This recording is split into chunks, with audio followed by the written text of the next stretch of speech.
Hello বন্ধুরা, এমন পেঁপের ডাল দিয়ে কে কে মোমবাতি বানিয়েছেন? প্রথমে পেঁপের ডাল কেটে ছোট ছোট টুকরো করে নিলাম।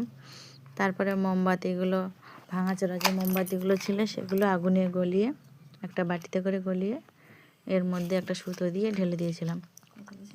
আগে আমরা ছোটোবেলায় বাবার সাথে এগুলো বানাতাম, কালী পুজোর পরে যে মোমবাতিগুলো থেকে যায় সেইগুলো দিয়ে। একদিন ছেলেকে গল্প করেছিলাম, ও মনে ছিল। এবার হঠাৎ এক ভাঙা মোমবাতি দেখে মোমবাতি বানাবো বলে খুব জেদ করছিল। এখন ওর জন্য আমার ছোটোবেলাটাও দেখা হয়ে গেল। পেঁপের ডাল দিয়ে সুন্দর করে মোমবাতি বানিয়ে নিলাম। কেমন হয়েছে জানিও, আর তোমরা কে কে করো সেটাও জানিও।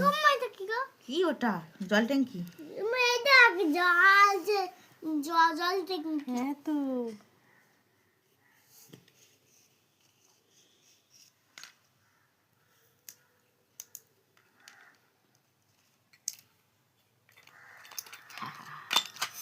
টেনটেনা।